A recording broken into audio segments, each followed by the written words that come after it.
Motion को define करने के लिए एक जो ब्रांच है फिजिक्स की उसको बोलते हैं mechanics. Mechanics is a branch of physics which deals with the study of motion।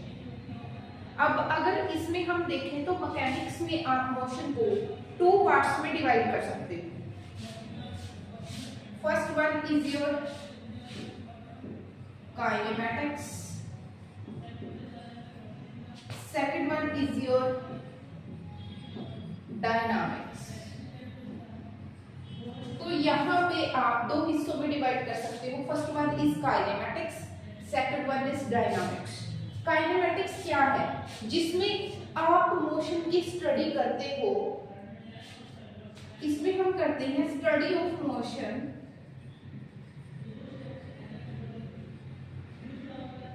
इसमें भी हम करते हैं स्टडी ऑफ मोशन डायनामिक्स में।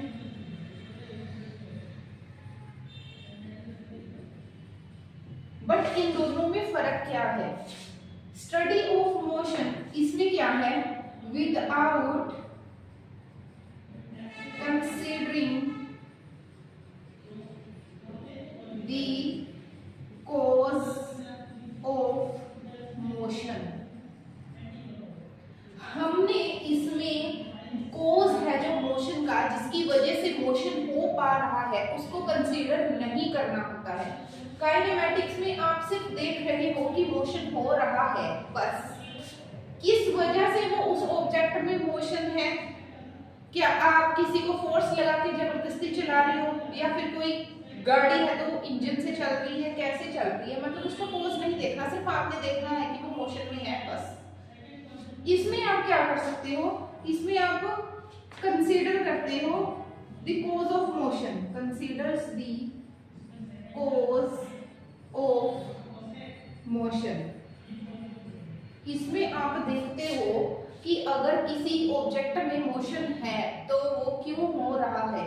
इसमें आप जो मोशन का कॉज है उसको कंसीडर करके चलते हैं। इन दोनों में यही फर्क है। अब जो आपका मोशन है उसको आप कैसे डिवाइड कर सकते हो? Motion can be divided into 3 parts, 1D motion, 2D motion and 3D motion। 1D mean to say 1 dimensional, 2D मतलब 2 डायमेंशंस में जो हो रहा है, 3D मतलब जिसमें तीनों कोऑर्डिनेट्स आपके इन्वॉल्व हैं, x, y and z। अब 1D जो मोशन है आपका, 1D मोशन है वो कैसा है? इसको हम बोलते हैं rectilinear motion. Rectilinear motion like जो सिर्फ एक एक्सिस पे ही हो रहा है, एक कोऑर्डिनेट पे ही हो रहा है, उसको बोलते हैं। लाइक कोई रेल है वो अपने ट्रैक पे चल रही है, ठीक है, तो जो सीधा सिंपल एक एक्सिस पे मोशन हो रहा है that is called 1D motion. अब 2D मोशन है। 2D मोशन में क्या है?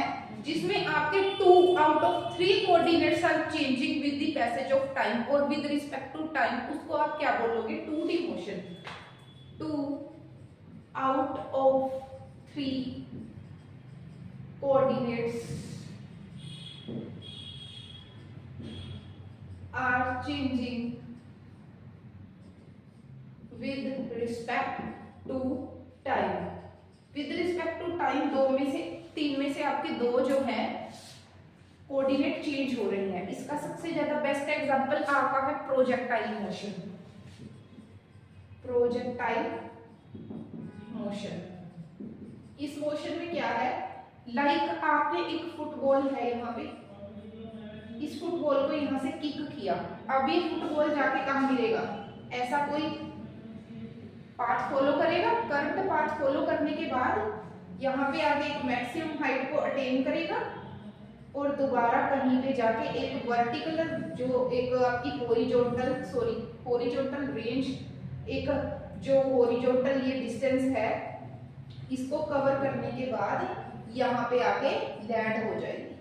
तो सबसे अच्छा डिस्क्राइब करता है 2D मोशन को, कोई गेंद है तो यहाँ से आपने किक किया उसको, इसने एक पाथ, ये देखो कैसे हो रहा है, ये ऊंचाई के ऊपर ऊपर भी जा रही है, इस एक्सिस पे भी जा रही है और इस एक्सिस पे भी बढ़ते जा रही है। अगर हम यहाँ से इसको देखना शुरू करेंगे तो देखो ये ऊपर इस एक्सिस पे भी बढ़ रही है और साथ ही साथ इस एक्सिस पे ऐसे ऐसे ऐसे यहाँ से बढ़ के यहाँ पे भी अपना एक मैक्सिमम हाइट इसने अटेन करी। फिर यहाँ पे इस एक्सिस पे फिर से कम होने लगी, इस एक्सिस पे भी जा रही है और इस एक्सिस पे भी जा रही है। दो एक्सिस पे जो काम हो रहा है, मैक्सिमम हाइट एक अटेन करने के बाद ये दोबारा से लैंड कर जाती है। ठीक है, तो इसकी बेस्ट एग्जांपल होती है ये 2D मोशन की।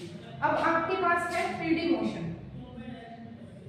3D मोशन में क्या है, जहां पे आपके 3 आउट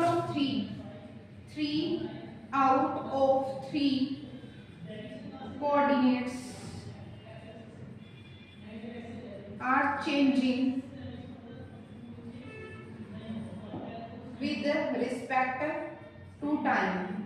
समय के साथ साथ तीनों के तीनों XYZ कोऑर्डिनेट्स पे जो भी आपने रखा है वो टाइम के साथ चेंज हो रहा है, तो आपका मोशन क्या है 3D। जब भी हम स्पेस में चले जाते हैं, स्पेस की बात करते हैं, तो वहां 3D motion. For example, A bird flying in the sky, A bird flying in the sky, motion of an aeroplane in space, motion of an aeroplane। तो आई होप आपको मोशन और इसकी टाइप्स अच्छे से समझ आ गई होंगी। आपको ये तीनों types of motions, mechanics, kinematic and dynamics सारा समझ आ गया होगा। तो ऐसे ही वीडियोस देखने के लिए मेरे साथ बने रहिए और चैनल को सब्सक्राइब करना ना भूलिए। Thank you.